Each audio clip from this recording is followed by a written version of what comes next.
And don't forget to record for the clerk either. Recording is going. Thanks. Are we good?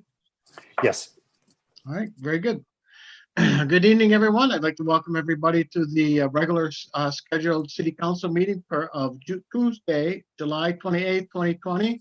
It's a virtual Zoom meeting for Michigan Executive Order 2020-129. I'm afraid to all rise for the Pledge of Allegiance. I pledge allegiance To the flag of the United States of America, to the republic to to the republic for which it stands, one nation, under under God, God, indivisible, with liberty and justice for all.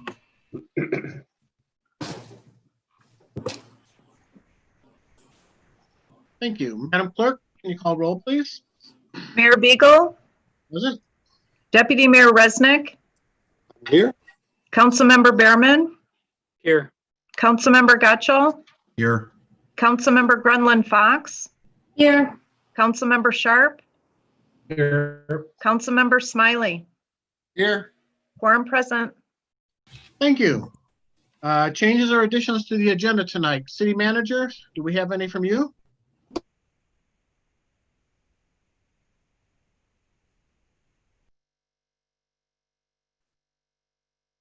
Did we lose him?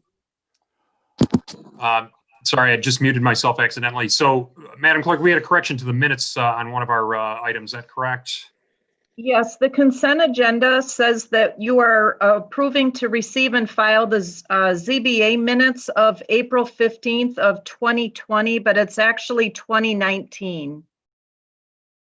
Oh, The The minutes minutes are were- correct in your packet, but it's just listed as the wrong year on your agenda, that's all. All right. Very good. Any other, Mr. Brown? No, that's all I have. All right. Any from the dais? Councilmember Gotchall? Thank you. I would like to, well, I guess, can we discuss correspondence when we get there, or should, I want to have a discussion about correspondence number 2. Do we need to move that to new business? Yes, that had to be, that we'll move that from the consent agenda, we'll move item 2 to new business number, Correspondence number 2. I'm sorry, correspondence number 2 to new business number 3. Thank you. All right.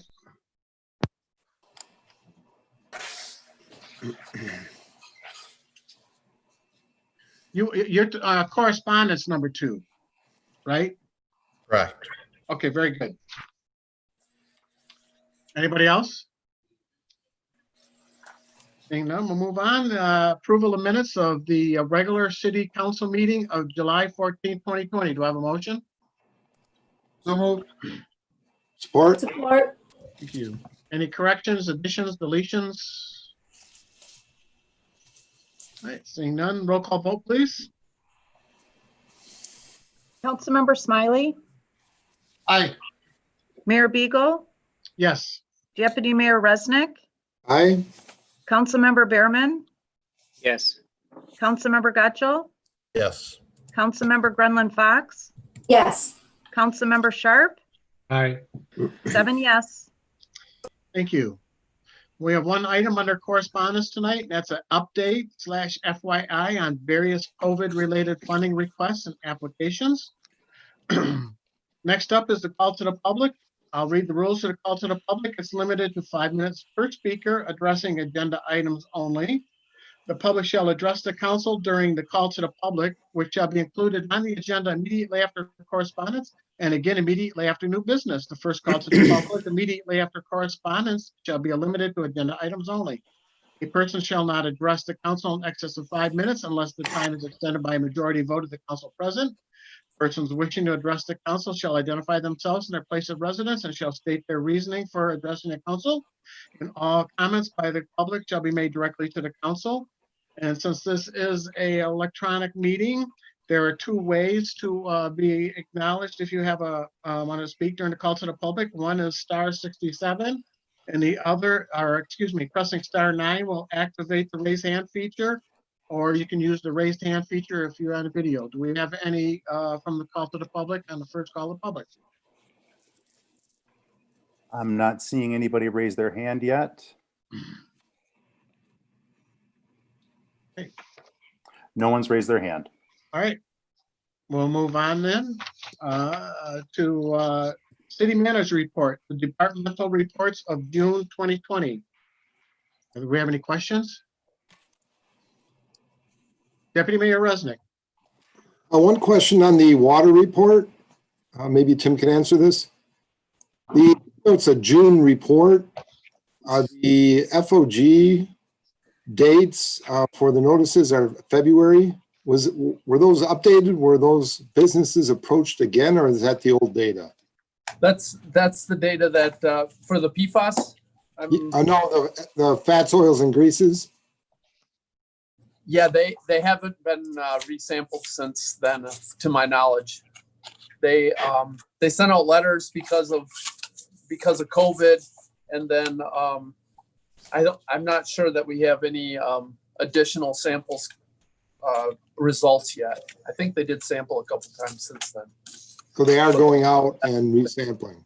Yeah, Okay, so maybe next meeting, will we have an update on that? I would hope so. Okay, I believe so. Yes. thank you. Yep. Anybody else? Any questions? Excuse me, seeing none, I'll close the city manager's reports and move on to the consent agenda. The consent agenda, all items listed under the consent agenda are considered routine by city council and will be enacted by one motion. There'll be no separate discussion of these items unless a council member so requests, in which event the items were removed from the consent agenda and added to the regular agenda at the end of unfinished or new business. Do I have a motion? So moved. Move to approve. Or, Support. very good. Roll call vote, please. Mayor Beagle, Yes. Deputy Mayor Resnick, Aye. Councilmember Behrman, Yes. Councilmember Gotchall, Yes. Councilmember Grunland Fox, Yes.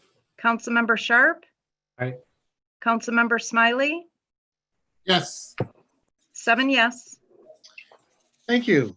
We have no unfinished business tonight, so we'll move on to new business. New business number 1 is a recommendation to adopt a resolution authorizing the placement of a ballot proposal on the November 3rd, 2020 general election ballot to consider authorization of the renewal of an additional operating millage of up to 3.5 mils equal to $3.50 per $1,000 of taxable value for an additional 4 years commencing July 1, 2020 and effective through and including July 1, 2024 to provide funds for municipal operating purposes, including police and fire, public works, and parks and recreation. Do I have a motion? So moved. Support?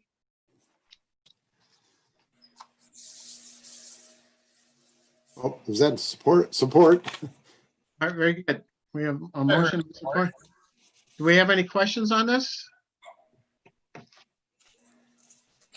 First of all, let's, City Manager Brown, give us a brief update on this, and then we'll take questions.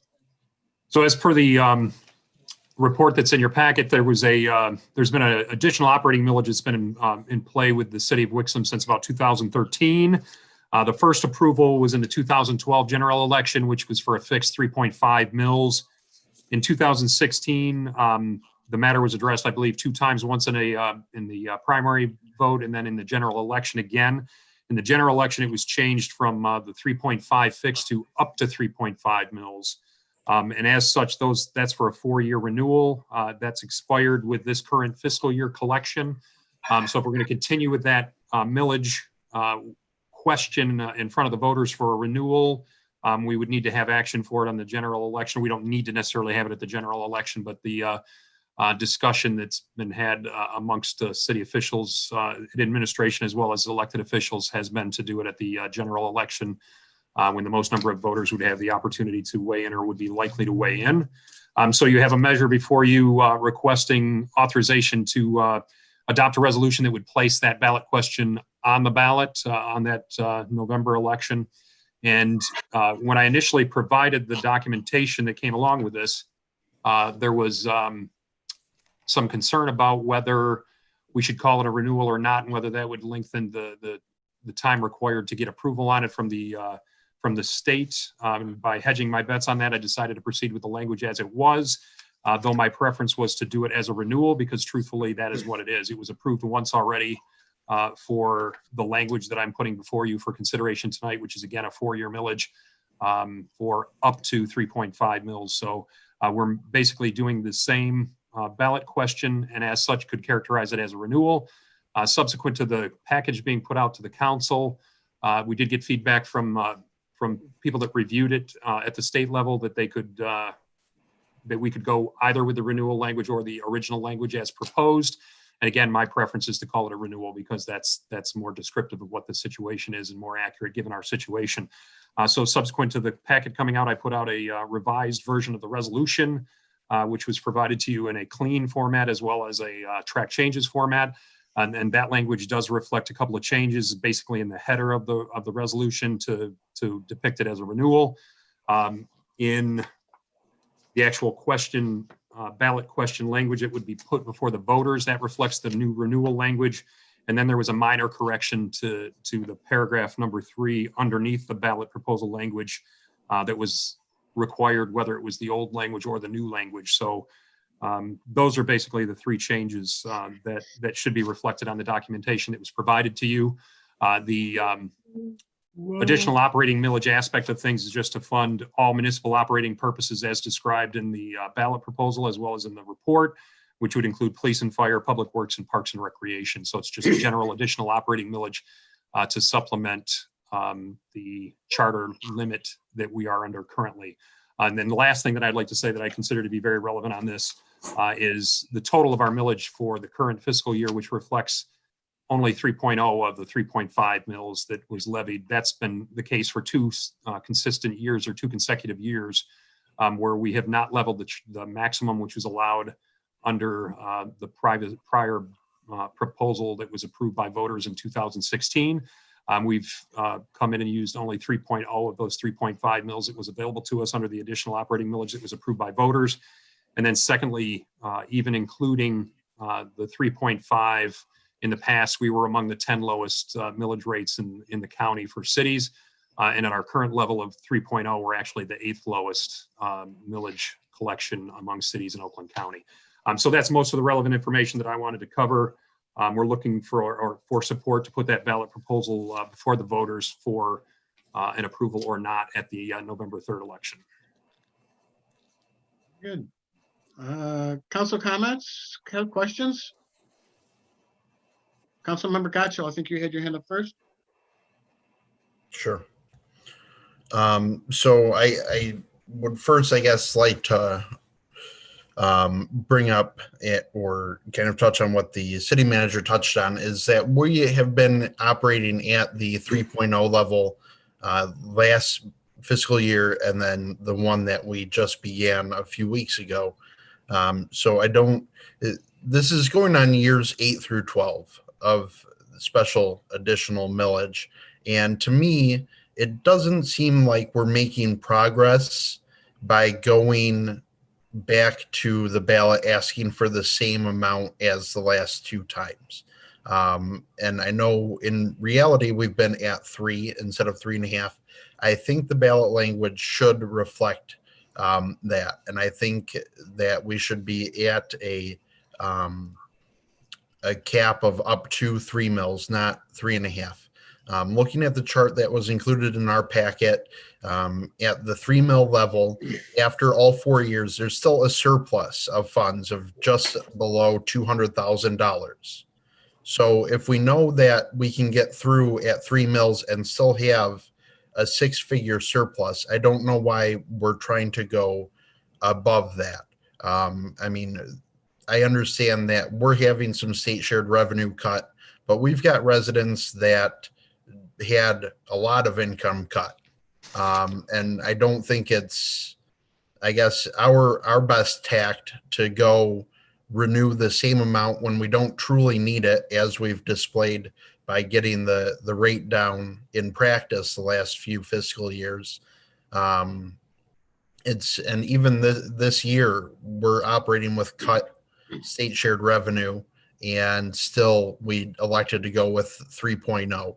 We'll see. Obviously, nobody can project in the future how low that continues to go, but we're not losing weed money. We're not losing hotel money. We're not losing sales tax money as a city. We're losing state shared revenue. So I understand that we're trying to plan for the future, and a cushion is nice, but we've even got a cushion at 3 mills.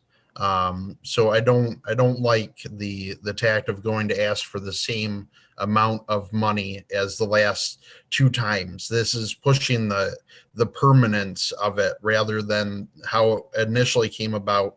Is the residents voted in 2012 against a permanent solution, and then the council then had to sell the 3.5 as temporary, and now we're going for the third term of this of 4 years.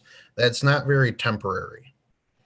So I guess at this time I'd like to offer an amendment to the language we have in front of us to change the up to 3.5 mils to up to 3.0 mils. If there's anyone that will second that. I would second the amendment. Thank you. Mayor, if I may, just to address Certainly. something that Councilmember Gottschall mentioned. Sorry for any confusion on that, but the table that was provided for council's information, the 200,000 figure, maybe where the confusion is coming from, is just for that current fiscal year 2020 through 2021. The No. actual amount that we would be looking at in terms of a surplus or a shortfall starts to fall into the negative given No, you're- conservative sorry. projections. Sorry to cut you off. That is that's not what I meant. That I understand that's the number that shows up, but if you add up 20, 21, and 22, and then the following year, and then you back out the deficits the next 2 years, there's still at the end of all of that a $200,000 surplus. I see. You're talking cumulatively then. I Correct. misunderstood. I thought you were talking about an individual fiscal year. So, No, but just to, over the life of the ballot proposal. so in 23, 24 and 24, 25 is where you start to slip into the negative side of things on an annual basis based on the projections we have. And mind you, that's right now that's just flat because we don't know what's going to happen in terms of a rebound from what is likely to be a decreased funding sources from state shared revenue and things of that nature. So the projections are admittedly imprecise and on the conservative side. So that's where the numbers do shift negative though in the second and third years under this proposal. Member Berman. I mean, my comments are kind of on the same wavelength as Ken's. I do remember in 2012, right after we moved into the community, was when the first proposal for the permanent solution was voted down. And soon thereafter, I believe the first time I even voted in Wixom was for the temporary proposal. And it was marketed pretty heavily at the time that this was a temporary solution due to us coming out of the economic downturn. If we need a permanent solution, we've talked about it on several times. I think that permanent solution, it probably needs to be done either for a long-term, because I believe we can do this over a longer period of time than 4 years, or we need to do it through a charter amendment. For us to keep coming back every 4 years isn't really selling the temporary solution over and over and over again. And I do think that if we told everyone, we told the municipality back in 2012, this was for a temporary fix, we should at least be making steps at reducing the reliance upon that. I think we have made some steps by changing from 3.5 to up to 3.5. I'm not sure if going down to 3 is the magic number. Maybe that needs to be studied a little bit better by Maryland. That being said, I mean, I'm not really sure. I kind of feel like we're on a time crunch now that this is just on our agenda now. This is something we could have been dealing with months ago to get the language right and the dollar amounts right. Could have been on the primary election next week, but it's not. I'm just not comfortable with this, with us deciding this is a permanent solution, because that's not what the community wanted in the beginning. And we need to be making steps to either wind what we're levying on everyone down, and or taking the steps to make it permanent. Deputy Mayor Resnick, and then I'll go to Councilmember Grellen Fox. Thank you, Mr. Mayor. Just to set the record straight, the permanent solution in terms of a charter cap amendment was not sought after. We have talked about it. We've kicked the can down the road for quite some time, and there are a number of outdated elements of the city charter. And Marilyn, when was the last time the charter cap was actually raised? Perhaps Ms. Stamper can answer that. The charter cap has never been raised. That's the Never 8 been mills raised. was, yeah, the 8 mills was the original charter.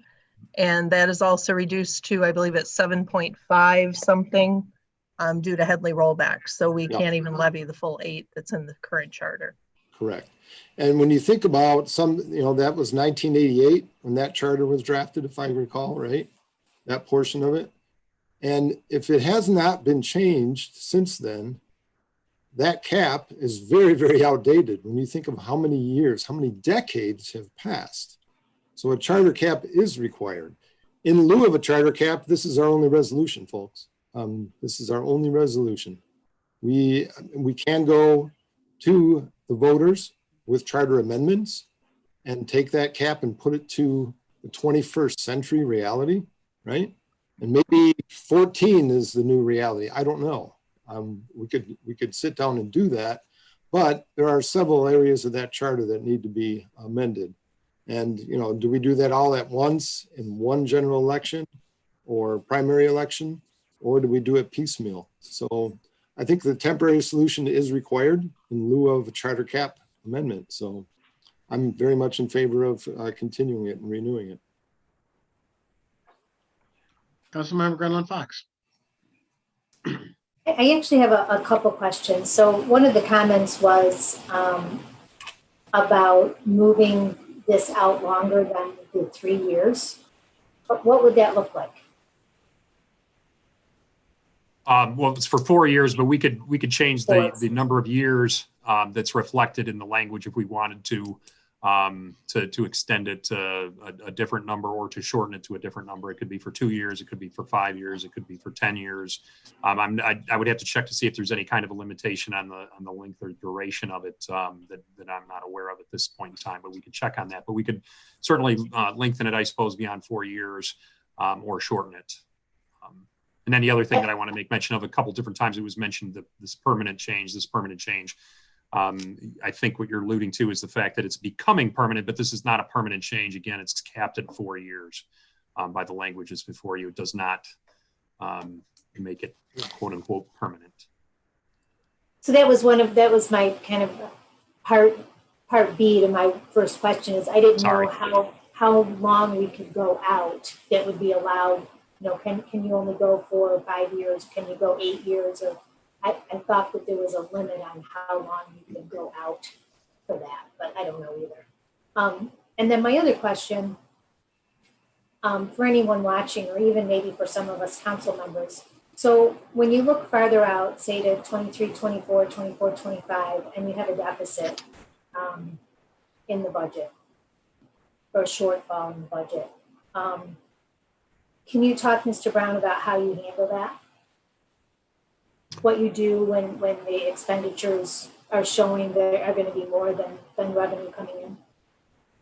You'd have one of two options. If you have existing fund balances that you could make up the deficit from, you have that option until those fund balances are exhausted. That would be the general fund balance and or the budget stabilization fund, depending on if there was any funds available in either or and.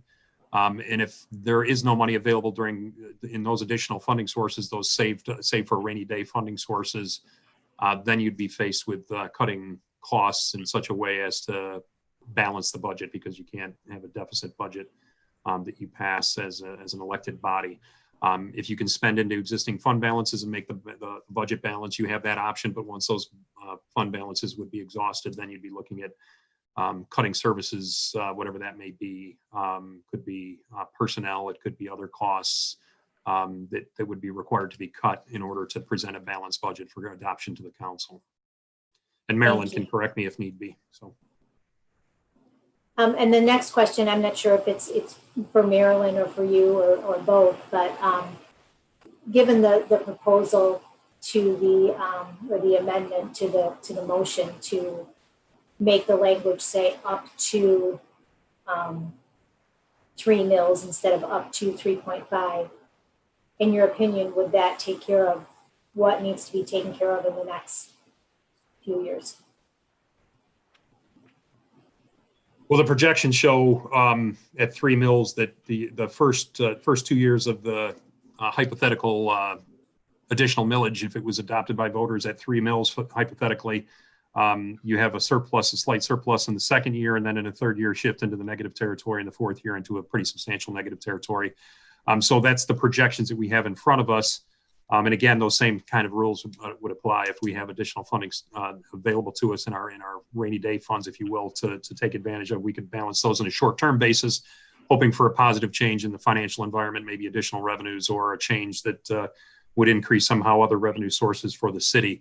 But that would be the choice that would be before us. So if right now we're going with the language that was prepared was up to 3.5 mils, consistent with the other options, which allows you to go up to 3.5 or below. The amendment is proposing that it would be just up to, I think it was up to 3.0 mils, again, not a fixed 3.0 mils. So it'd be up to, just reduced by the half mil. That's the alternative that they're asking you to consider with the amendment. And the only thing that I would comment on that, the language would have to change in terms of what would be submitted to the state and then to the county ultimately.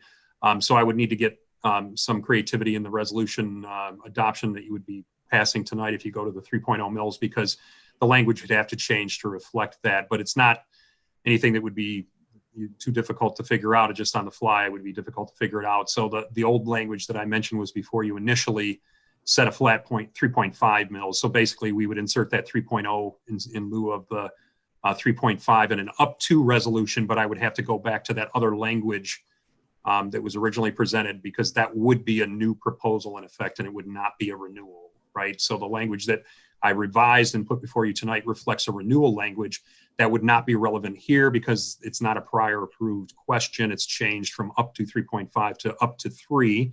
So we'd have to create a hybrid between that initial item that I presented to you that had the language from 2016 in that it would be treated as a new proposal.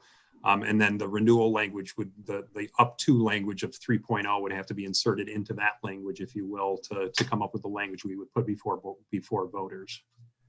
Understand. So that's not insurmountable or especially difficult. I'm just pointing it out as a fix that would have to be done.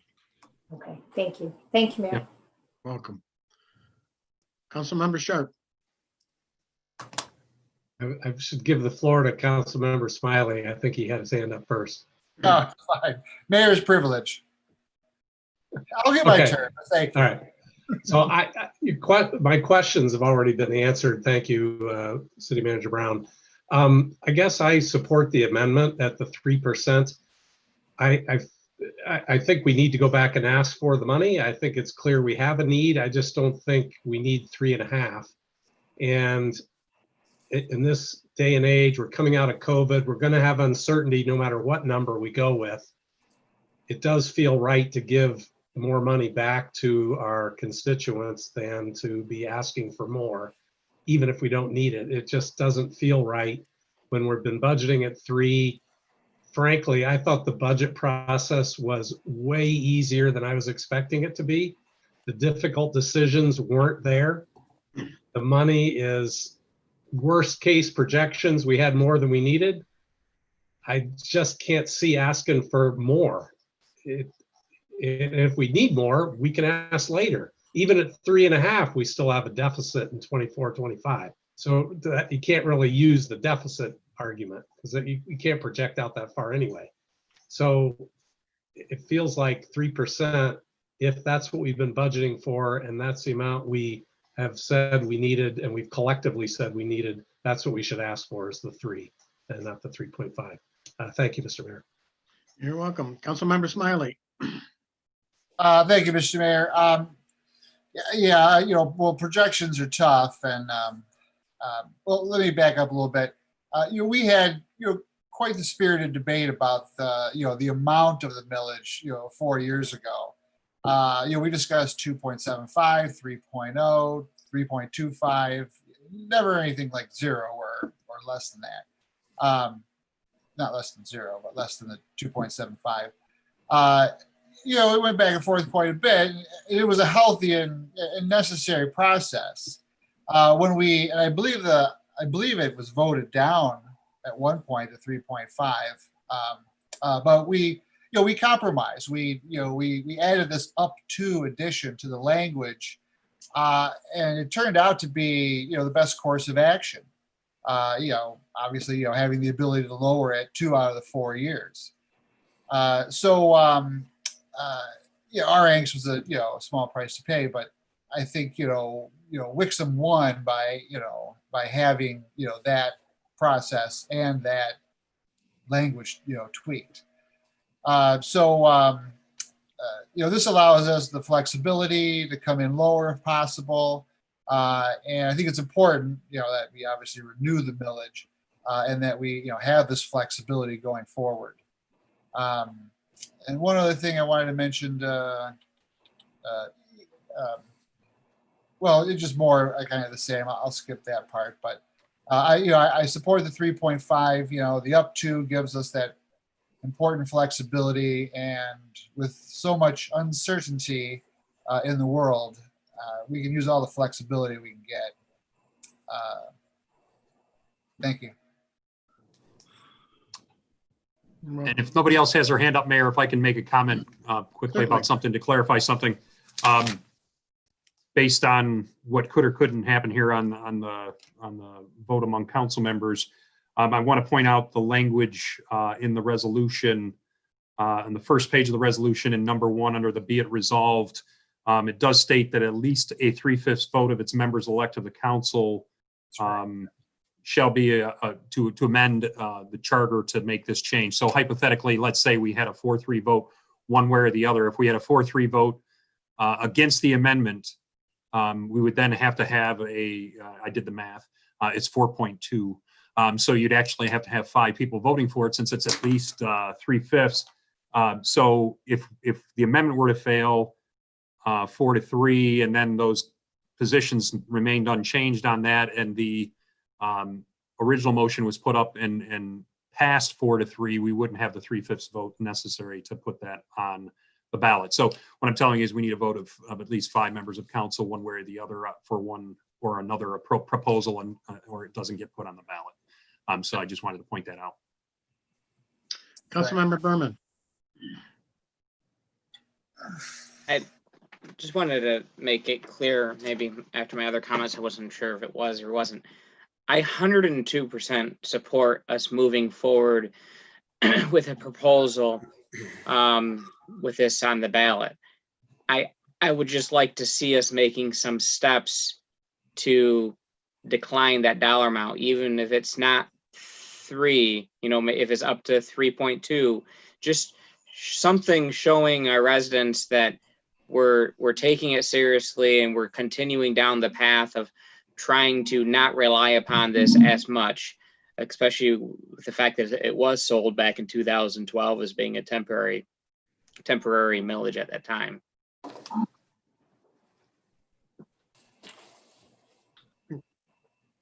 Councilmember Smiley, then we'll go to Deputy Mayor Resnick. Yeah, very quick. We are relying on it. This is an important millage. We established that our base 8 mills is decades old. That sounds like it's probably 50 years old. When was that charter originated? And we're not even getting that full amount. So we do rely on this. This is this millage, it has to happen, or things change dramatically in the city. We're just really discussing, the amount. I get that too, but I just want to make it clear that this does have to happen. It's just we're just fine tuning, the amount that it'll be. That's all for now. Thank you. Deputy Mayor Resnick. And maybe just to add that, some final words that our hands are tied because of our charter cap and the extremely outdated number that's in it. The temporary measure that was taken in 2012 was in lieu of a full charter amendment, which has to go in front of the voters. And there's many things in there, so it was very complex at the time. So it's temporary in a way that, you know, this we vote on it every 3 to 4 years, but it's necessary to get back into the 21st centuries. Just take a look at salaries, right? From 1988 up through today, how they've changed, right? It is necessary. So again, we can further tie our hands by making it lower or have the flexibility to go up to the 3.5. And if we're good stewards of people's money, then we will make it lower if not needed. So again, I'm very much in favor of the 3.5. Councilmember Grenlund Fox. Thank you. Mr. Brown or Marilyn, what is 1 mil equal? Marilyn's got probably a more precise number than I do. I'll let her answer it unless she. I'm sorry, it's approximately like 670,000 thereabouts. Thank you. Mm-hmm. Right. My answer would have been approximately 700,000. So she did more precise as I predicted. So. Councilmember Gotchel. Thank you. I think just listening to some of the other comments, we're starting to get back into the territory where we did years ago, where things are coming off as people are against the millage or trying to say we don't rely on it as a part of the discussion. That's not true. Everyone on this council recognizes we need these funds and recognizes that we couldn't survive off of 8 mills. That's not what's at dispute here. It is just a discussion about the number and showing progress to the residents. The temporary versus permanent, since there's been some pushback on me saying the word permanent, when you do something enough, it becomes routine. And that's what this is at this point. What was once temporary or sold as temporary, we're asking to extend through year 12. That's permanent. That's more than temporary. So it's just no longer a habit at this point. And there, as I mentioned last time, I'm not disagreeing even with a charter cap amendment at some point. It wasn't that complicated when it came up in August of 2012. We weren't, or the council at that time wasn't asking for a bunch of amendments. It was just a tax cap amendment. So there wasn't a lot that went into it. It was just a yes or a no vote by voters in August of 2012. Do you want the charter cap to go up or stay the same? And they voted no. They didn't. And at that point, it was, I believe, like 4.5 or over 4 mills was the ask at that point in terms of an increase.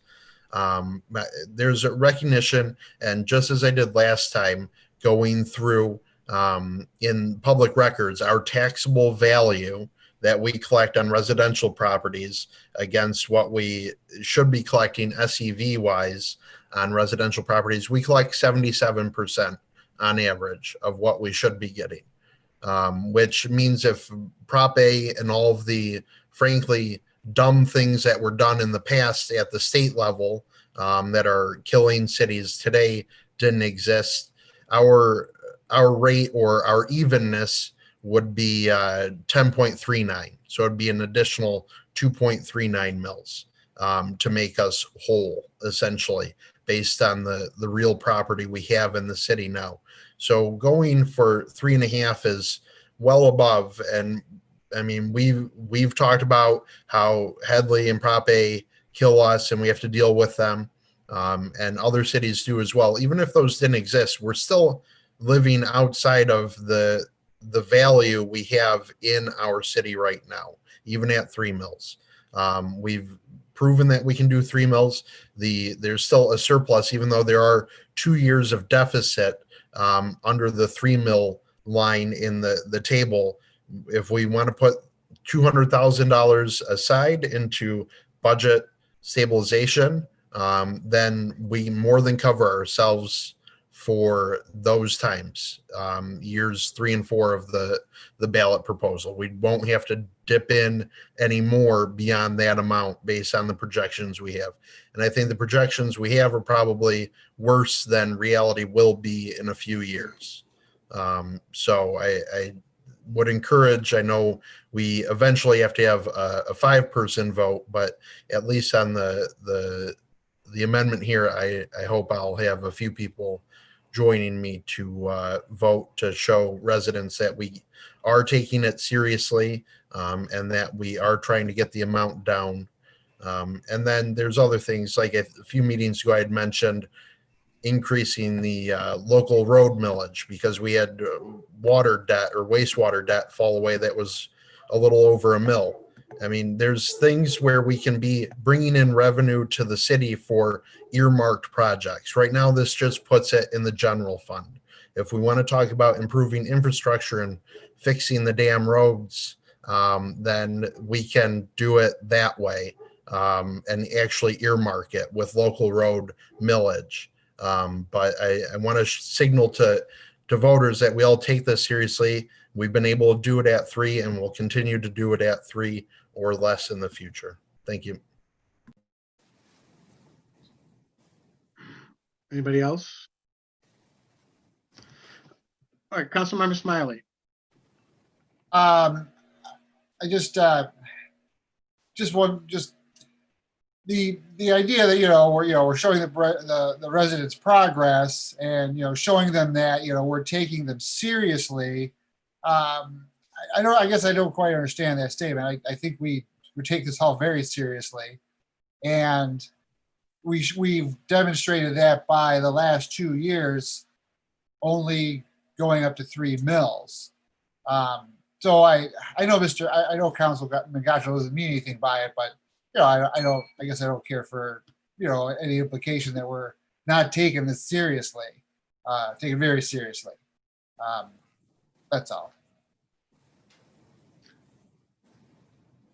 Councilmember Gotcha. Yeah, it's not a personal statement toward or directed at anyone or their thoughts. I mean, that should be the goal of everyone.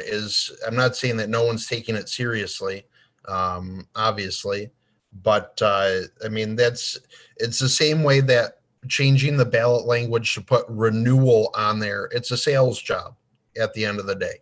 You put renewal on the ballot language, and it makes it easier in theory to pass than just saying, let's do this, vote yes, and we'll not word things like we have ever done this before. So it's the same as coming down to 3 mills with different ballot languages, essentially, to my mind, the same as putting renewal on ballot language at 3.5. You're signaling to people that it's happening again, but at a lower amount. It's not a statement toward anyone's seriousness on the matter. Thank you. I did that. I got my feelings are, as originally I was going to say up to the 3 mills, but after looking at some things and with the uncertainty that we have facing us the next year, at least the next year with the COVID issues, and then we have issues of staffing at the fire station and stuff like that. I think we need to go with the renewal with the 3.5, and we can show the citizens of Wixom how serious we are is in April when we do the budget. We can sharpen our pencils and show them we don't need up the 3.5, and we may not even need the whole 3. But I just think we'll need that cushion at least for the next couple of years. And so I would support a renewal at 3.5. So anybody else? Councilmember Garland Fox. I know. Last question, I promise. Uncle Mike. So I know we were looking at projections for state shared revenue, the constitutional portion. Do we have any other newer numbers, more recent numbers on those estimates, Mr. Brown or Ms. Stanford?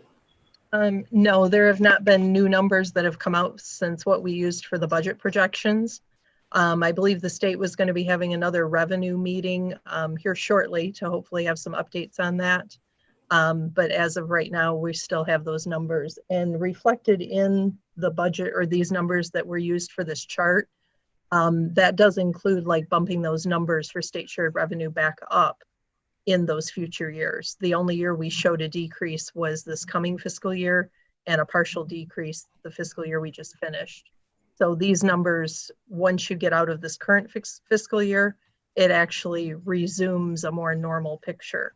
So if that does show any form of a decrease going forward, these numbers would, the picture would look worse than what numbers are in this chart.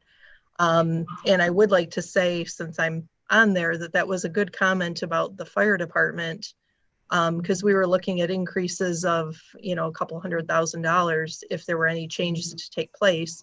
And those numbers are not included in this chart either. So if there were any adjustments that choose to go forth with that would then be added into these numbers and would become, you know, more money utilized out of that millage. So that was a good comment. So through the mayor again, so Ms. Stamper, when you say that the numbers that we were looking at for the fire department, are you talking about staffing? Yes, with any changes to staffing, none of that is taken into account in these numbers that are provided in the chart.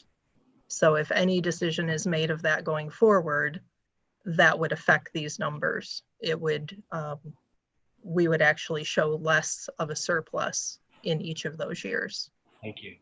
Or greater deficit, right? Correct. Yeah, depending on what mill rate you're utilizing. Correct. Okay, thank you. Thank you, Mayor.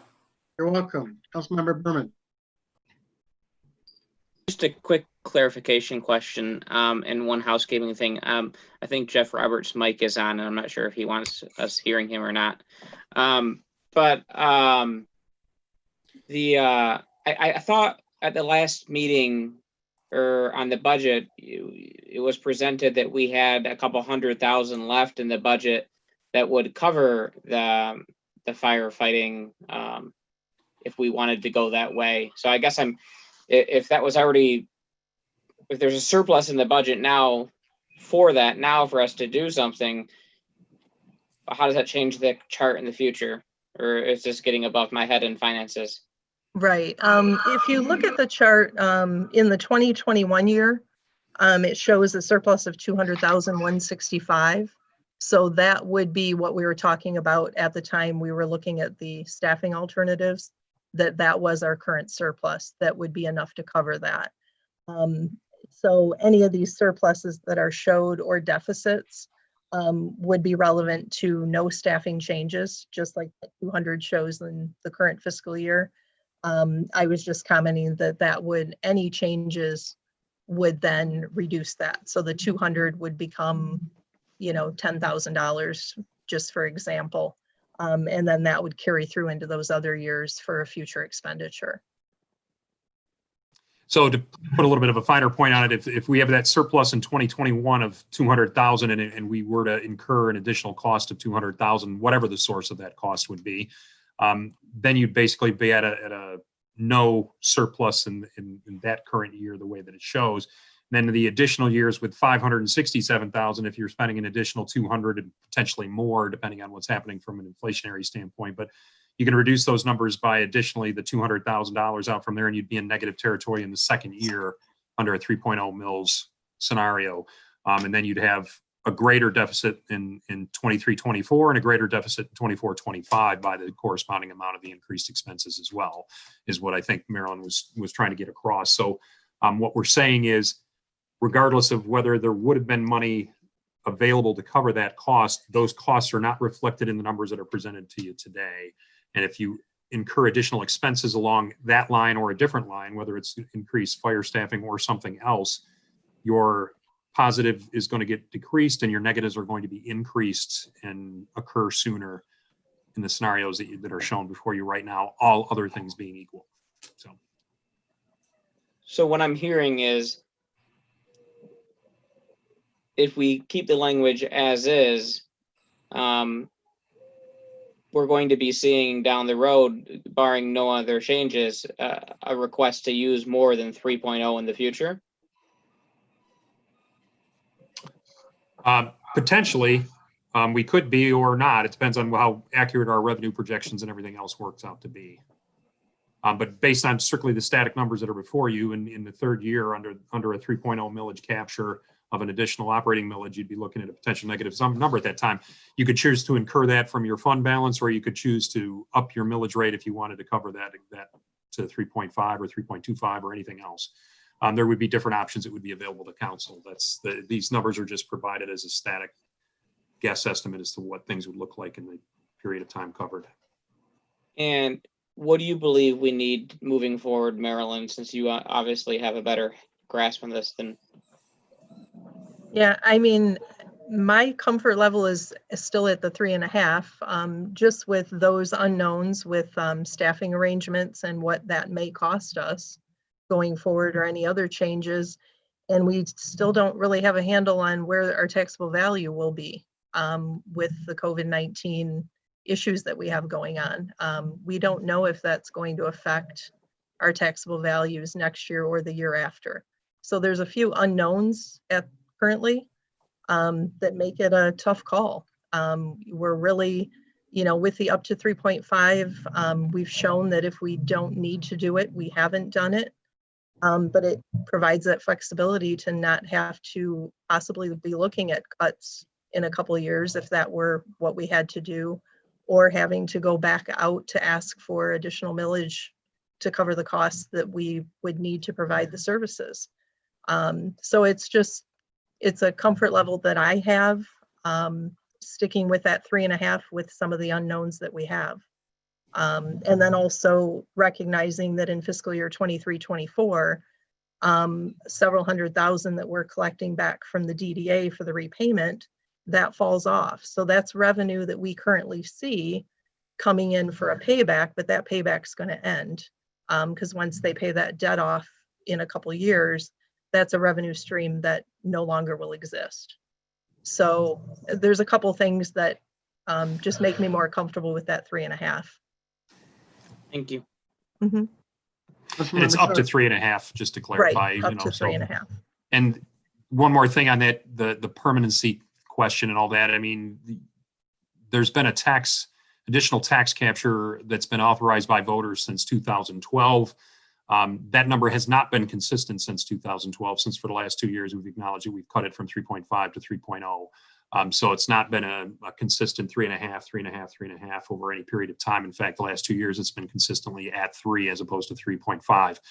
The language was recommended by Marilyn and myself, me in the end, because of what Marilyn just mentioned. It allows us to have up to 3.5 if it becomes necessary.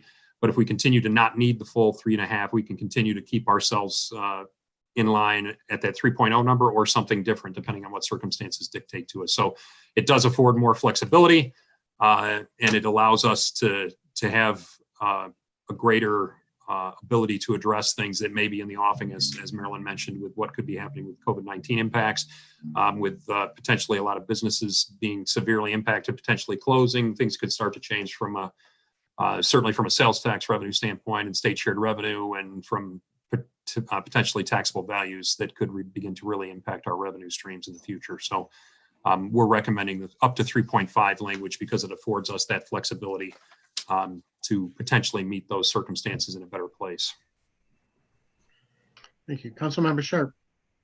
Thank you, Mr. Mayor. I guess whether it's 3.5 or 3, why don't we just make it 4.5 or 5? I mean, we're projecting, and the reason we're saying 3.5 is it's something that's already been approved and is easy. I don't understand easy. Let's do what we need, and if we need more, we go ask for more. But trying to get in within a $500,000 here over the next 4 years with all this uncertainty we're talking about, we may have to ask for more anyway, even if we're at 3.5. In fact, year 4 and 5, you're already projecting we're going to have to get more from someplace.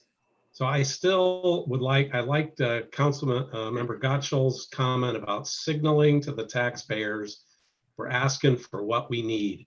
Frankly, that will be easier in the future if we have to ask for more, rather than just going the easy route out 3.5, and we don't know if it's 3.5 or 4.5 or 5.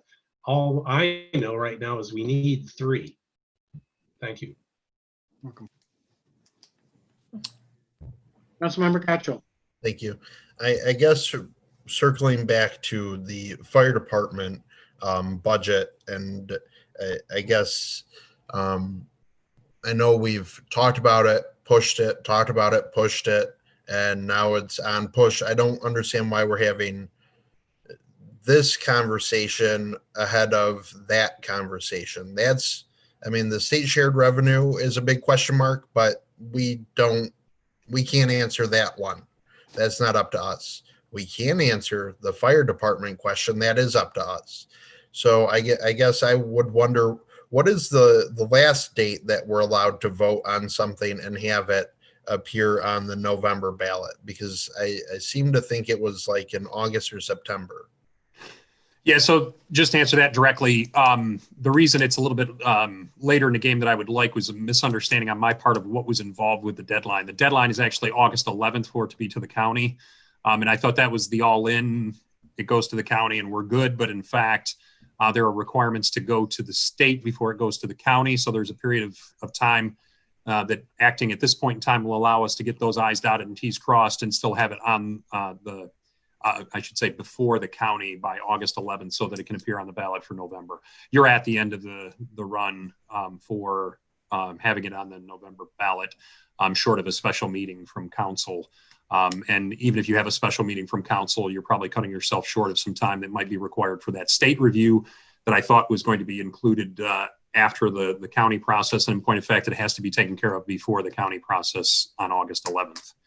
So we've done some additional work in advance with state folks to have them look at different language, both the old language and the new language. And I'm comfortable that if we act tonight, we're going to be able to get it in and before the county by August 11th with the requisite required state approvals. But if it doesn't get acted on tonight, I don't think that you're going to be in a position to have that I dotted and T's crossed before on November. There are other elections after that would be potential special election time periods in 2021, et cetera. But council in a prior budget work session had discussed this and wanted to proceed. I think it was at the budget work sessions to proceed with the November election for a variety of reasons. Number one being it's a presidential election. It's likely to be the highest participation available to us. And that way we're not putting it up at a low participation time and affecting the outcome that way positively or negatively. But we would have a stronger understanding what the president's preferences would be by having it acted at the general election in November. It just seems not, I guess, not as an attack on you, but mismanaged by council, I guess, that we couldn't reach some sort of a decision on the fire department.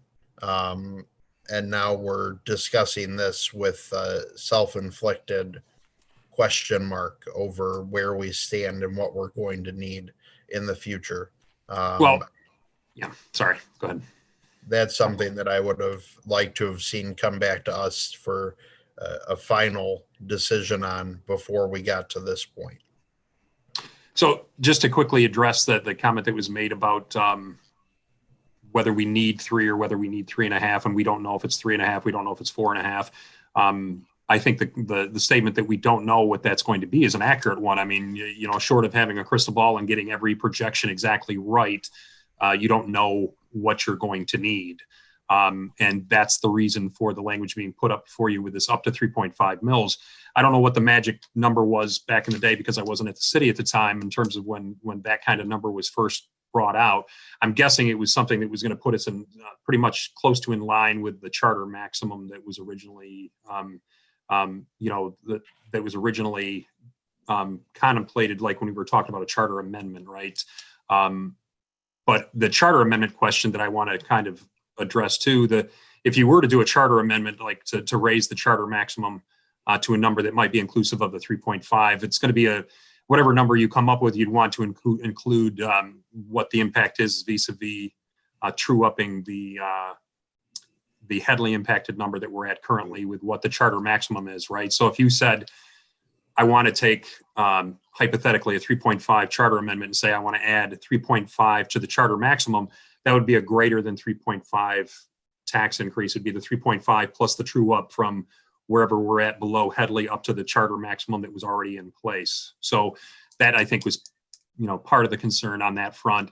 And I think that the permanency question was a little bit on people's mind too, to turn the argument in a different way. If you go to a charter maximum increase, that's more permanent than anything you're talking about doing for a 4-year period of time, potentially, like we are now. I guess I would have a question in practice here. Let's say somehow this gets passed at 3 mills for the sake of discussion. For 4 years, it goes to the ballot, it gets approved for then, and then we're projecting that we're going to have over $550,000 surplus next fiscal year. We're looking at a surplus this year. Even adding in the estimates that we had, I pulled up the special meeting packet regarding the fire department. The part-time was going to put us right around 200,000. It was in the 150s and 160s for the part-time shift work method, and then you add on like mid to upper 20,000s per training per new hire as needed. So looking at that, this gets passed at 4 years at the ballot. Can we dissolve that or do away with it in year 3 if we were to come to some consensus on a charter amendment at that point that just solved the problem all at once, and then that it gets tied in? So we say, hey, the charter amendment, as you recognize, we can't add 8 plus 3.5. So we'll just say, for the sake of discussion, we're going to bump it up to 11.25. And then as part of that, this goes away. Is that something that, do you know for certainty, can we dissolve or not collect this tax later? If we do the up to 3, can we just call it up to 0 if we do an actual charter amendment down the road? The charter amendment language, I think, could be crafted in such a way that it would cover that eventuality to basically formalize that, or the alternative would be to just not collect the additional 3.0 if that's what was approved by the voters, and say that would be, the commitment that would likely be made. If we get this charter amendment, we're not going to collect the additional 3 mills, so the actual tax increase would be such and such, or something less than what you're paying currently, potentially, if you did something that was less than that on a charter maximum. So we'd look into what kind of language we could do to, is it something where we would sort of vacate the existing millage, or would it just be a commitment not to collect that additional millage? Potentially, that'd be something I would have to discuss with the legal counsel. I don't know, Marilyn, if you had any specific experience with that in the past. I did not. No, unfortunately, I have not. We've never had anything in the charter override an existing millage since I've been here. So I guess that's kind of where my head is at, is we know, at least for the first year, if not 2 years here, we're in the clear at 3 mills. We're signaling again that we're asking, as Councilmember Sharp said, we're asking for what we know we need. And then we can talk about charter amendment over the next year and a half, and quit kicking that can down the road and get a few things dealt with. But I think maybe that's the compromise in all of this. But that's where I'm at this point. I'm still in favor of the 3, and then maybe we get to the point that we can actually fix the problem in totality in the not too distant future. Thank you. Deputy Mayor Resnick. Thank you, Mr. Mayor. And again, when we went after the charter amendment to change the cap back in 2012, that summer we had a lot of debate. 4.98 was the number that was used. And that was to accommodate what we needed at the time, plus some of the Headley rollback, right? One of the things when you think about, let's just vote in what we need right now. Again, we're tying our hands. Our charter cap is a maximum, it's a ceiling, right? The city council then has the leeway to decide how much additional tax get levied up to that charter cap, right? By not having that, this is our only option. Why tie your hands for a 2-year period?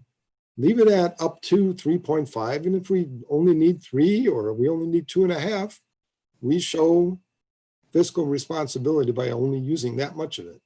I think it's ridiculous for us to tie our hands for a short period of a year or 2, especially with all the debate we still have to do regarding the fire department. Last I saw, and I took a long bike ride again this morning, we're a growing city. There's 4 new residential developments going on right now. We are a growing city. That means more services will be needed. Again, let's not tie our hands. That's all I'm going to say, Mr. Mayor. Thank you. Thank you. Anybody else? Okay, I think everybody said what we need to say. Now, Madam Clerk, we have 2 items out, right? First is the recommendation for up to 3, and we vote on that. And depending on how that is voted, then we go to a recommendation to up to 3.5, correct? Yes, first you'll vote on the amendment, which is the up to 3.0 mils. And then depending on that vote, then you'll vote on the original motion of 3.5. Okay. If I can, Mayor, just real quickly, on the language front, the original language that was put up before you, the language that was included with the council packet, I think the only change that would be required on that, since it's not done as a renewal, would be changing 3.5 to 3.0. And then I think we're straight on that. So you go back to your original resolution language where it says shall section 9.2 be amended so as to permit the levy by the city, a new dedicated millage. It would be a new dedicated millage of up to 3.0 mils. So we would just change that 3.5 to 3.0, and we should be fine on the language change then. Very good. We have a motion and a second for the recommendation to adopt a resolution authorizing the placement of a ballot proposal on the November 3rd, 2020 general election ballot to consider authorization of the renewal of an additional operating millage of up to 3.0 mils equal to $3 per $1,000 taxable value for an additional 4 years commencing July 21 and effective through and including July 1st, 2024 to provide funds for municipal operating purposes, including police, fire, public works, and park and recreation. Roll call vote, please. Deputy Mayor Resnick, No. Councilmember Behrman, Yes. Councilmember Gotchall, Yes. Councilmember Grenlund Fox, No, Councilmember Sharp, Aye. Councilmember Smiley, No, Mayor Beagle,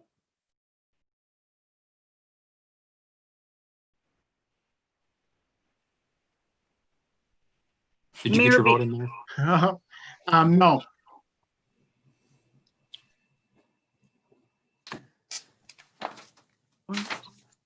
Four So now we've got, noes yep. and 3 yes.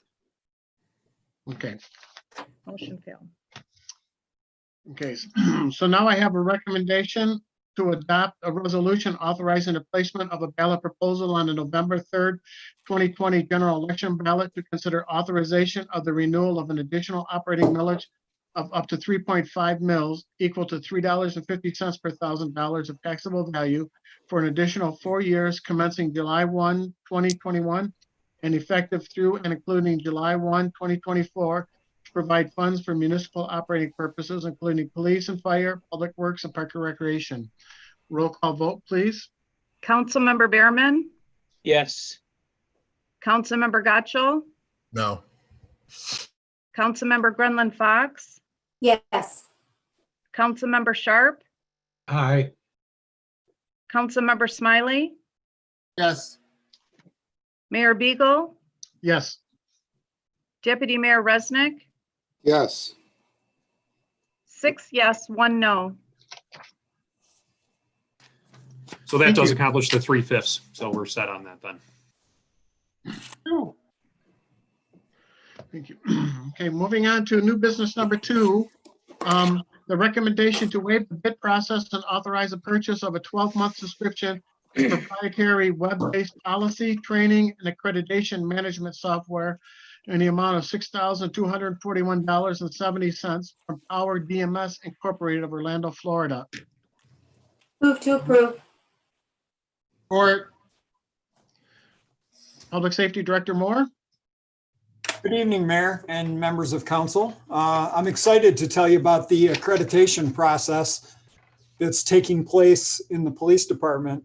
Currently, there's 2 ways for a police agency to get accredited. One is a national program called CALIA, and it's a phenomenal program. A lot of agencies choose to go that route.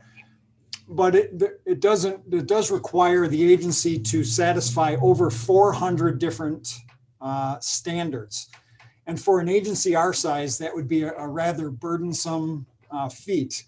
It would require allocating full-time personnel to accomplish that. So I'm happy to tell you that the Michigan Association of Chiefs of Police has come up with an independent accreditation process that they borrowed, that the MACP borrowed from the New Jersey Association of Chiefs of Police, that has just over 100 standards. There's several reasons why I personally am striving to see the Wixom Police Department get accredited. It forces you to get your house in order and keep it in order. It reduces liability. It provides for safe officers, safe community members. Most recently, the president created an executive order where he tied accreditation to federal grant funding. And also with the current movement with police reform, I believe accreditation, although the Wixom Police Department is an outstanding police agency, I believe accreditation will enhance our fair and impartial policing and make us a better agency. So I tell you all that to kind of set the table for my request tonight with this Power DMS software. The Power DMS software, and the reason I'm asking for a waiver of the bid process is because the Power DMS software is currently the only software that I'm aware of that actually has all 112 standards through the MACP accreditation process built right into their software. So if this purchase is authorized this evening, I would like to see the department purchase 3 modules of Power DMS. The first one being the basic policy module, whereby the police command staff would rely heavily on the experts in the field, the use of force experts, the property room and evidence collection experts. And through this module, we would be able to update our policies, pass them around electronically for input. All of the changes are tracked.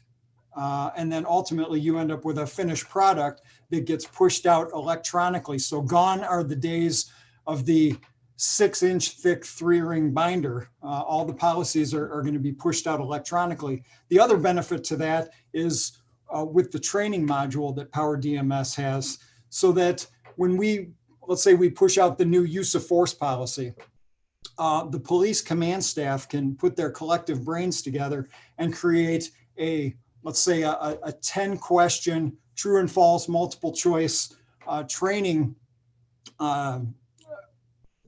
testing instrument, whereby each individual officer, they're expected to read the policy, but then instead of just simply initialing the policy in the old 3-ring binder, now they're required to take this 10-question, this 20-question test created by the police department command staff that will track their comprehension of the new policy. All of their test results are then recorded in the training module. And if heaven forbid the police agency and the city is subject to a lawsuit or an individual officer, we can demonstrate very easily through this software. Well, as you can see, the officer was knowledgeable in all of the policies where his or her actions are being questioned. And then the third module that's part of this software package that I'm presenting to you is the accreditation.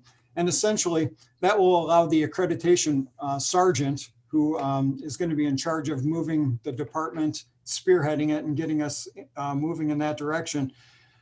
He will then have access to the accreditation module. All 112 standards are in there. It tracks our progress. When it comes time for the MACP independent auditors to audit us, to ultimately award the accreditation, all we have to do is provide them with our username and password. They go in and rather seamlessly, they can check our policies, they can check our standards to see if we have met the standards. This is allowable under federal forfeiture. This type of service is custom made for federal forfeiture under the equitable sharing. As you can see in my request, I did half out of federal forfeiture and half out of training. The reason I went that route is because I was recently informed that MMRMA, the city's risk manager, is going to be soon providing a RAP, a risk avoidance program grant, that will pay up to half of Power DMS startup costs. So I think this is, I'm excited to present this to you, and I would respectfully request that you approve this. Thank you. Councilmember Gerlin Fox. Thank you. First, I would just like to commend Public Safety Director Moore for moving towards the accreditation process. I know it's a lot of work. I've been through it just a little, just on the HR side, not of course the whole police side, but I know it's a lot of work, and it just shows his leadership. And I think it's great for the Public Safety Department. It's great for the city. My question, Thank you, well, first of all, to back up, I guess, the Power DMS system, I use that daily. It's a great program. I can't say enough about it. My staff loves it. And then my question finally is, will the Power DMS system also be used at the fire department for their training and directives? We could add on to it. Currently, the price and the proposal you have for you encompasses every sworn and non-sworn person in the police department. Now, for a little bit extra, they would license the members of the fire department as well, if that was a direction that city administration wanted to go with this. I have to believe it would be rather seamless to add on additional licenses, but currently the proposal you have is just for the police department's sworn and non-sworn personnel. Okay, I understand, and I will be supporting the motion, but in the future, I would also like to see this rolled out into the fire department, because I know that there's a lot of directives, policies, procedures that go along with the fire service as well. Understood. Thank you. You're welcome. Thank you, Mayor. You're welcome. Any other questions? Councilmember Sharp, and then we'll go to Deputy Mayor Resnick. Thank you, Mayor. Director Moore, I guess I didn't understand the bit about the grant. It said it will cover half up to $10,000 for startup costs. Are we eligible for that or not? Councilman Sharp, the MMRMA hasn't even rolled out the grant yet. We got this verbally, and then we received an email from MMRMA. It's a grant program that they're looking at to roll out in the future. And typically with any MMRMA grant, be it for education, the CAP grants, or for risk avoidance, like through the TASER program, you pay the money up front and then you seek the reimbursement. Okay. So, all right. Thank you. So it's currently not in effect, but I'm crossing my fingers and hoping. Got it. So it can be retroactive though. Yes, certainly. Okay. Deputy Mayor Resnick. Thank you, Mr. Mayor. Public Safety Director Moore, thank you so much for the use of the federal forfeiture funds. That's good. You're welcome, Deputy Mayor. I thought you would like that. And hopefully if we do the add-ons with the fire department, we can also make use of those federal forfeiture funds, I'm hoping. I would have to do a little research on that, but the strict reading of the guidance document I have from the Department of Justice, I'm not sure it could be used for firefighters. I think it would be just to support the law enforcement function, and I'm not sure fire would qualify for that. All right. And then the last question is, will this, maybe Ms. Stamper could answer this, will it reduce, once accredited, will it reduce our insurance rate? I am unsure of that. Yeah, I'm not sure. That would have to be a question posed to the insurance company. Okay, yeah, it'd be good to ask. Thank you. Sure. Anybody else? All right, yes. Thank you, Public Safety Director Moore, for going after this. I agree with you. We have a great police department, and if we can make them even better, I'm all for it. And I would like to see us include the fire department in on this too. So I know they train a lot down there, but any additional training is very appreciative at this end. So seeing no other questions, I have a motion and a second to approve the recommendation to waive the bid process and authorize the purchase of a 12-month subscription for proprietary web-based policy training and accreditation management software in the amount of $6,241.70 from Power DMS Incorporated, Orlando, Florida. Roll call vote, please. Councilmember Gaccho, Yes. Councilmember Grunland Fox, Yes. Councilmember Sharp, Aye. Councilmember Smiley,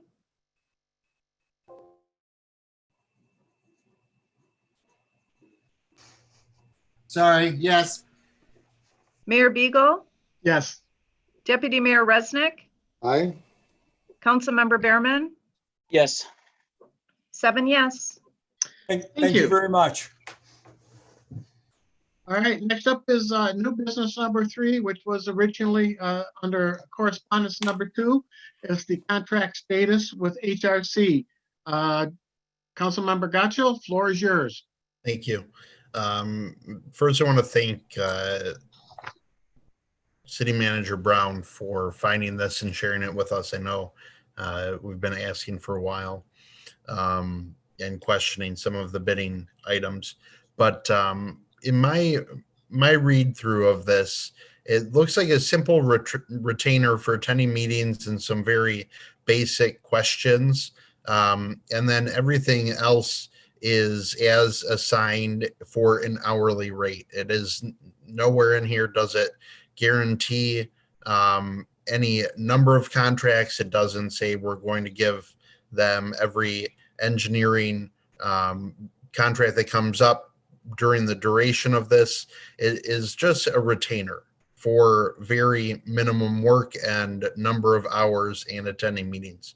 I don't see anything that prevents us from bidding out to get some work done or to see what other costs come in.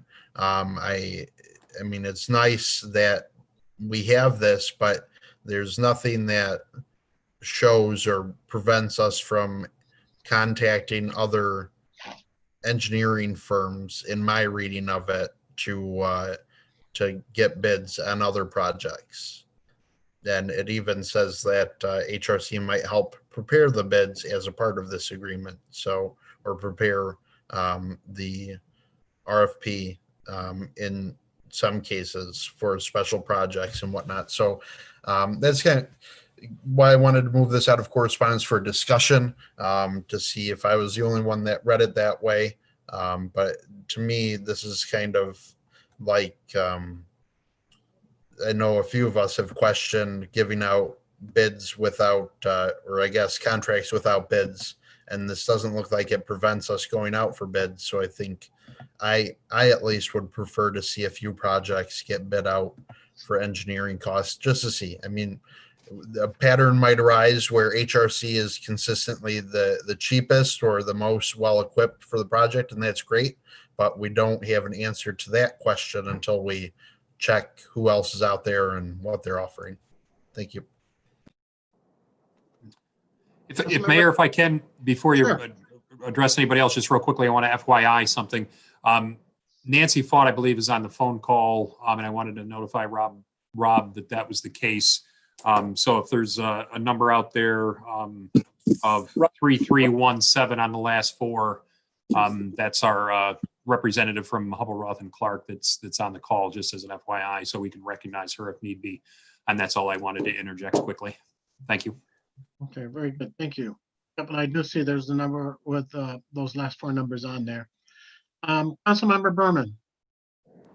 I would have to echo those comments as well. Reading through the agreement from 2017, nowhere did it indicate that we are exclusively bound to use Hubble, Roth, and Clark. And more importantly, this has been brought up repeatedly over the last couple of months, and we've been being told that we are bound. And I even last meeting, it was said, no, I just found the contract, or it's going to come out. But this doesn't say that we're bound to just use them. And I know we're giving them a lot of money, and my gut feeling tells me they're a good company and we're getting a good return for what we're paying them. But I'd like to see. I think possibly this issue needs to be tabled for further discussion at another meeting.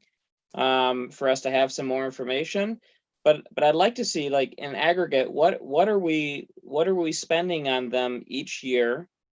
Because it seems to me like it's quite a bit of money.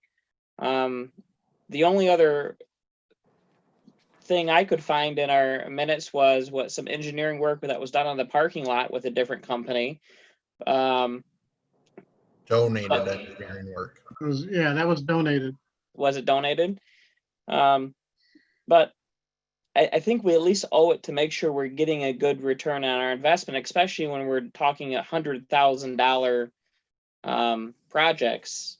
And you take the West Road project as another example of something that we came in severely under budget on that particular project. It'd be nice to know that we're at least doing our due diligence, and hopefully we're good where we're at. We don't need to make a change. But I definitely don't see by reading this agreement that we're bound to use them exclusively. Councilmember Grumman Fox. I read the same thing, and I just wanted to make sure as well that I was reading that correctly. Steve could, or maybe Tim, are we reading that correctly, that we don't actually have a contract, that we have to use HRC for all of our engineering? That's my take on the contract as well. The way it reads is the additional work is on, I had the page number a second ago here. It's on page 2 of the contract, where it talks about like design engineering services on an as assigned and hourly basis, right-of-way easement acquisition services on an as assigned and hourly basis, construction engineering contract administration on as an assigned and hourly basis, all consistent with the attached rate schedule. That's just been the practice to keep that consistency with Hubble, Roth, and Clark. I do think that the leeway under the contract is there for us to start bidding out work separately. I think that's an accurate read of it, correct? Okay, understand. I just wanted to make sure that there wasn't something that we were missing in the contract. I would support also bidding out some projects, and I understand it's more work for staff. I get that. And maybe we start with smaller projects. I'm not sure Tim is more versed in all of that, of course, than I am, but I would also support going out to bid on some of our projects, just to make sure that we are getting the best bang for our buck. Thank you. Thank you, Mayor. You're welcome. I've heard that distinct direction from several members of council at this point, so that's certainly something we'll pursue. Councilmember Sharp. Thank you, Mr. Mayor. Yeah, I hate to pile on City Manager Brown, but when I read the contract, it felt like a retainer. You're hiring a consultant, you're hiring an advisor or a lawyer to do your engineering guidance and advise council. But how can I ask Hubble, Roth and Clark whether we're getting a fair deal on a $100,000 engineering bill when it's Hubble, Roth and Clark who's bidding on it? It felt like a bit of a conflict of interest there. We have a contract with them to advise us, and we're out bidding only them for their services. It didn't sit well with me. So yeah, I echo the sentiments about we need to go out for bids. Thank you. You're welcome. Anybody else? All right, seeing that, yeah, I read that the same way too. And in fact, I was a little surprised when I went through there and read that and found out that it wasn't an exclusive contract. So I guess my direction would be to just to make sure that we're good, to advise City Manager Brown to have our legal department look over this contract to make sure that that's exactly what it is, and that it's a retainer, but we don't have to use them exclusively, because I'd hate to see us you go out for bid on something and find out we were wrong and have it cost us a little more. So let's before we do anything, let's make sure that that's the way that contract reads, and we can proceed from there. Understood, Your Honor. You good with that, Councilmember Gacho? Yeah, or I would imagine maybe we can just ask Ms. Fott now if that's her understanding of the agreement. And as long as we're all of the same mind here, we can save some money on the lawyers. Because I think as soon as we make that call, we're going to get billed for an hour. So That's totally unfair. She bills in 15-minute increments. So Nancy, are we correct here as we look at this? So I'm, hi, folks, Nancy Fott. I don't have the contract right in front of me. And so if that's what you guys read, I'm okay with that. I agree. Don't go to your attorney. You know, we've enjoyed a great relationship with you guys, worked as a team with all your staff for years. I think we bring a lot. I'm just going to say it. I think we bring a lot of value to you guys. It's, sometimes you don't see it in the dollars, but I think it's an opportunity if you guys want to do that. It's absolutely, you're right. I'm not going to stop you. I think you would be wasting your attorney's time to do that. If that's how you guys want to do it, for sure, let's do that. Okay, well then, next time a project comes up, we'll look it over, and if it's the project that we're looking for, we'll go out for bid on it. How's that sound? it's my understanding of what the direction is, sir. Very good. I have coming up next council meeting, Mr. Mayor. Okay. That would set our project back to, well, about 6 months.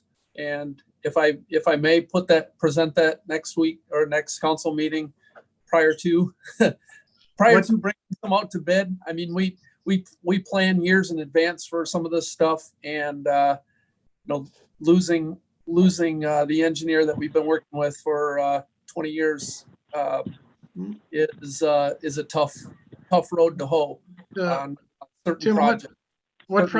what project is it? It's for the wastewater treatment plant, PFAS biosolids removal. Okay. Do we have If I may, Yeah. well, I'm sorry. Go ahead, Your Honor. Sorry. do we have something coming up after that is not is vital, where we can push it off a little bit and go out for bid and do what we need to do? Yep. Okay. We can, and I'll try and get those moving. Because I think it is important. The PFAS thing is important that we take care of that, and I would hate to see us delay that. So, Thank you, sir. you're welcome. Go Yeah, ahead, just City to Manager. sort of amplify what Tim said there.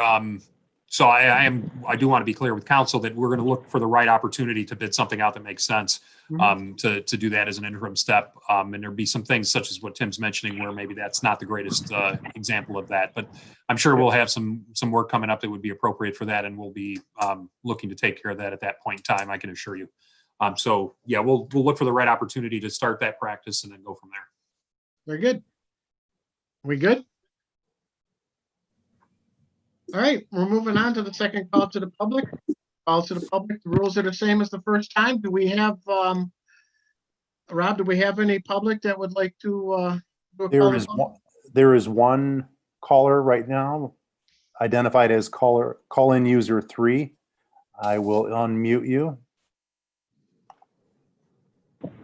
Okay, call-in user 3. Good evening. Can you guys hear me okay? Yep. Okay, great. Thank you. I'm going to pull over here. I'm driving. So good evening. My name is Seth Merle of 3127 Branch Drive of Wixom, Michigan. I've been a Wixom resident for 5 years. Unrelated to what I have to talk about is that Wixom PD becoming an accredited agency is a very good idea, but not what I'm here to discuss. So I wish I didn't have to bring it up in this manner, but the issues at hand are too large to be discreet about. Generally speaking, I support the police and understand the great stress and difficulties they endure daily. However, honesty and candor are paramount tenets of police work. The Wixom Police Department has issues that need to be addressed.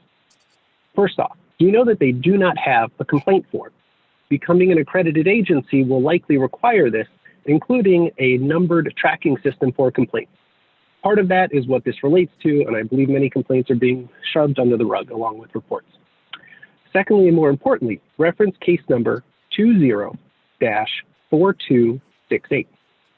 In early April of this year, my property was the victim of a hit and run from a vehicle or malicious destruction of property, depending on how you choose to view it. The property was valued at over $600. The suspect was Wixom Zoning Board member Stephen Winters. The whole incident is recorded on high-definition video, and I privately contacted Stephen multiple times, asking him to think it over, and if he wanted to settle the matter privately without involving the police, I would. For my iPhone, Stephen read my messages but chose to ignore them. I then made a report, and the Wixom PD investigated. The initial officer said, yep, this all makes sense.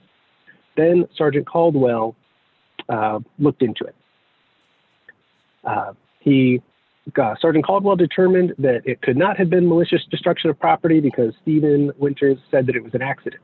Therefore, obviously, it's a hit and run, no question about it. He ran over value $600 headlight of mine.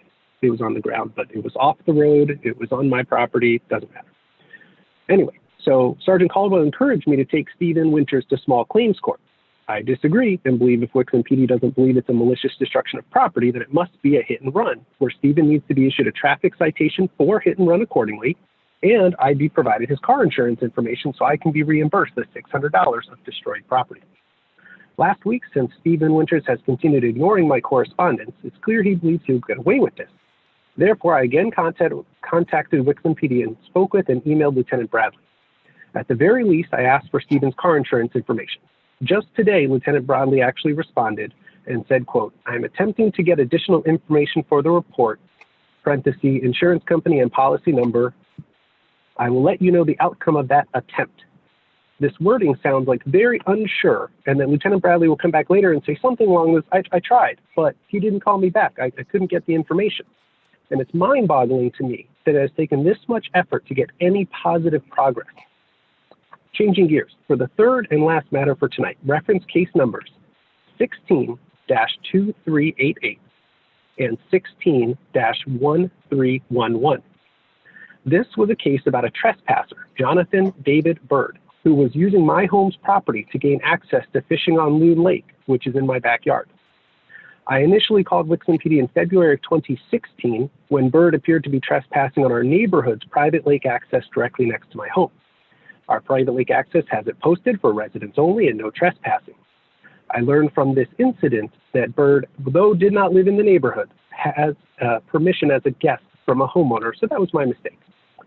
This began Bird's taunting of me, though, and he began parking directly in front of my home and then using my parcel to access the water.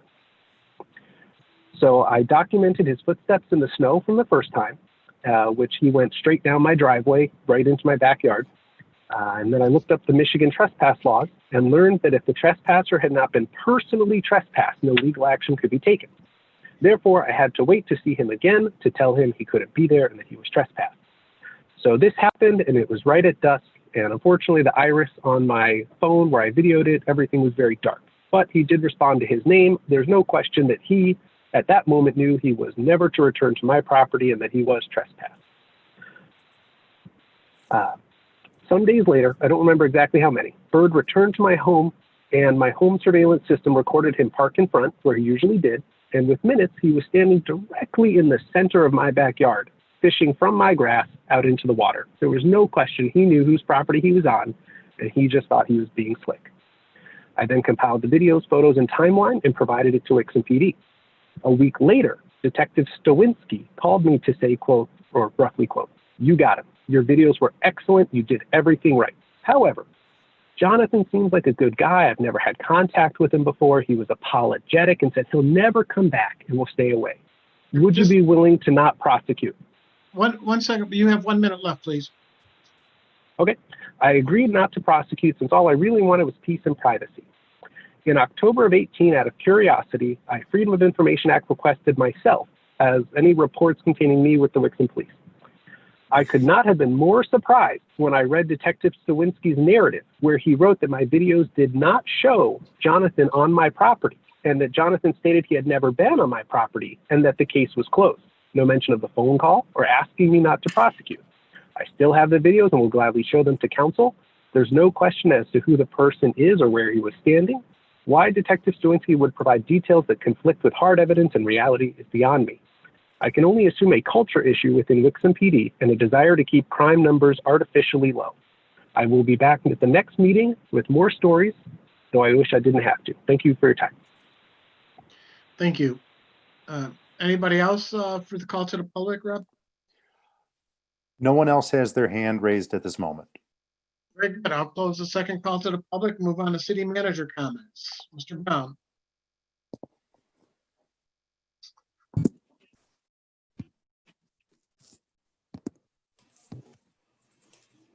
Got a little delay on my button there. Sorry about that. No, I don't have anything new to add beyond what was reported on the city manager update. Other than I will say that we're looking at the election process a little bit more closely. My item discussing the disinfection process that we're going to do the next day, and the fact that we were going to have people working remotely that day because of the potential issues with unhealthiness in the workplace with that fogging going on. That could extend to the day of the election. I have to have some conversations internally with the clerk's office that just kind of came to light late in the afternoon today. So I'm going to follow up with something else on that front to let you know. But we are looking at a closure of at least on August 5th and potentially on election day as well because of some concerns that I've had cited about traffic through City Hall that would be contrary to social distancing and things of that nature. So we have a governor's order that states that people don't have to worry about those things as far as I can tell participating in the election process, but there's some collateral activity that often goes with elections that I was informed of today that we need to address. So we'll be having some internal discussions about the day of the election as well as the day after, and I'll keep you posted on the day of the election. Other than that, I had nothing else other than hoping everybody has a good Tuesday night, and I appreciate all the feedback that we received today. Thank you. Moving on to council comments. Councilmember Gacho. Thank you. I don't have any comments at this point. All right, very good. Councilmember Smiley.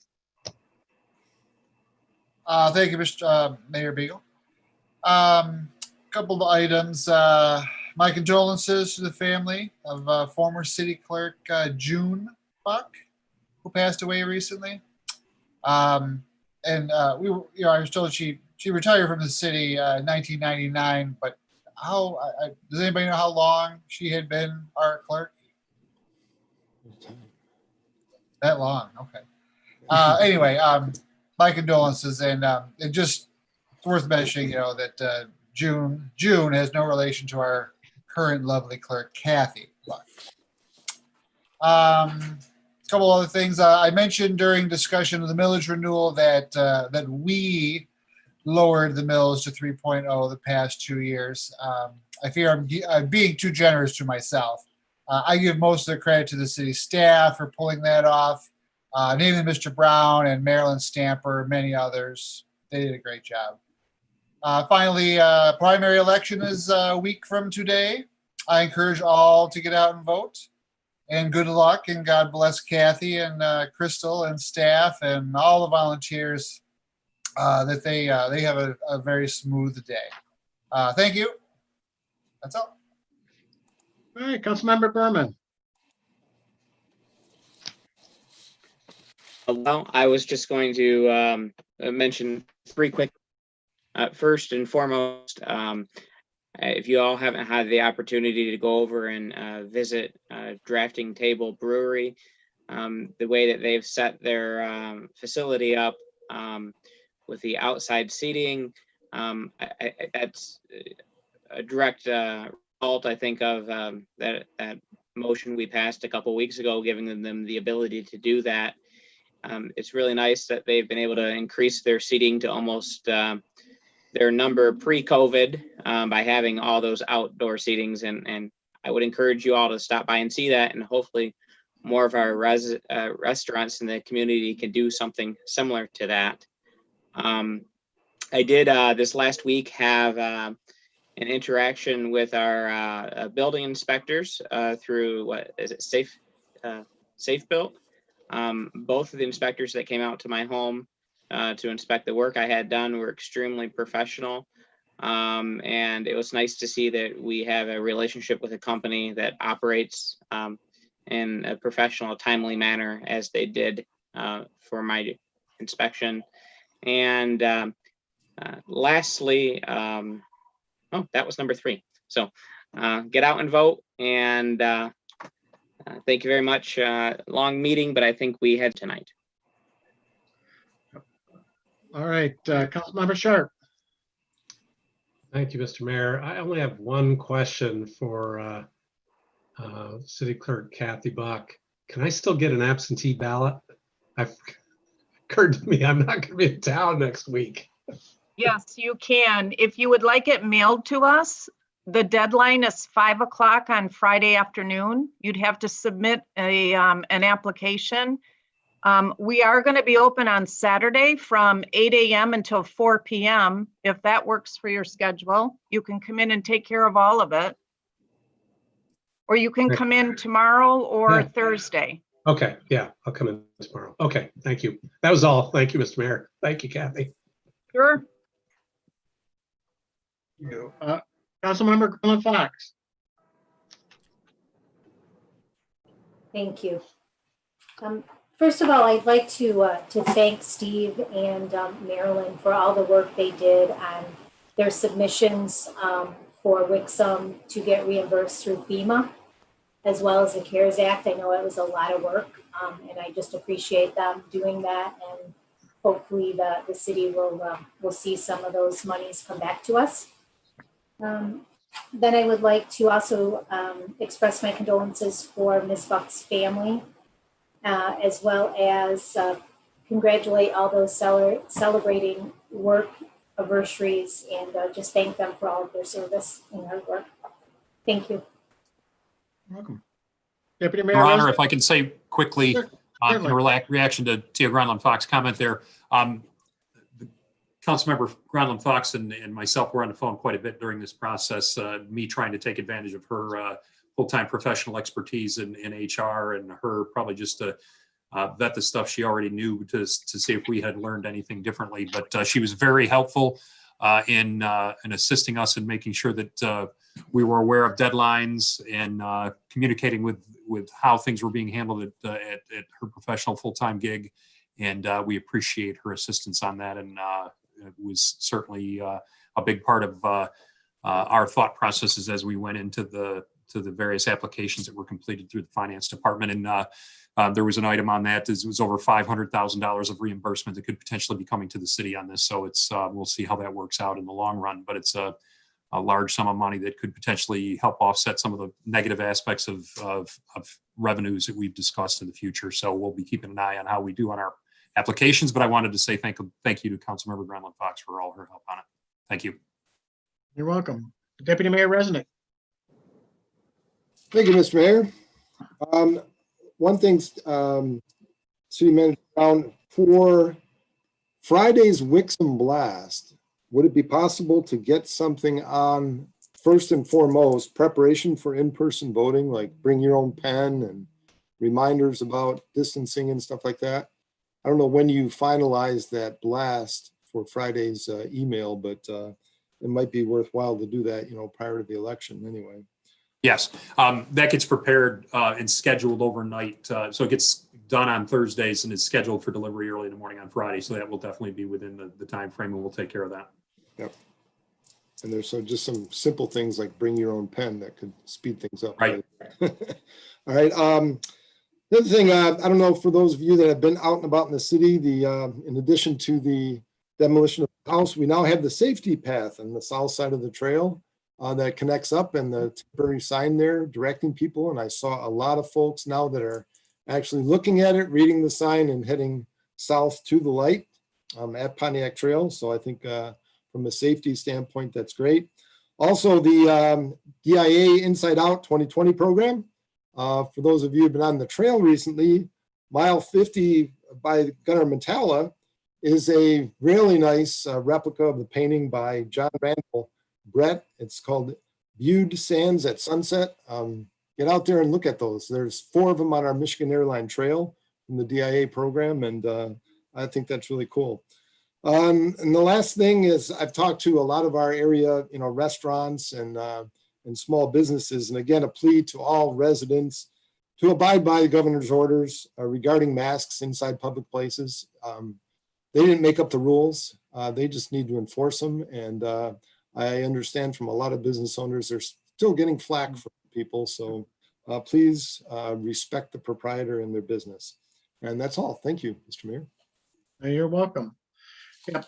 And my condolences go out to former Clerk June Buck's family on her passing. I'd like to congratulate the 6 work anniversaries that we have. They range from 1 year to 23 years. Thank you for your services to the city. Councilmember Sharp, when you pick up your absentee ballot, you can just walk across the sidewalk and put it in our new absentee ballot box that's out in front of the, it's on the drive-in across from the police station. Got a big banner up there, can't miss it. Great idea, Kathy and Crystal and all those. And Well, I'm sure with the absentee vote tally that we're going to have this year, that's going to be very good. And then last but not least, last week it was brought up about City Manager Brown's evaluation. Look for an email from me tomorrow afternoon. It's going to have the forms, instructions, and if you could send me some available dates so we can have a meeting. I would like to do the job evaluation in a special meeting in person. I don't want to do it over Zoom. So if you could give me some dates where you're going to be around, and we can schedule a meeting and go over that, that would be great. And with that, I need a motion to adjourn. So moved. Support. Support. All right, I got a motion and support. All those in favor, please signify by saying aye. Aye. Any opposed? Thank you. Have a great night, guys. Great meeting. A lot of great discussion. Thank you. Good night, everyone. Thank you, everyone. Right. Good night.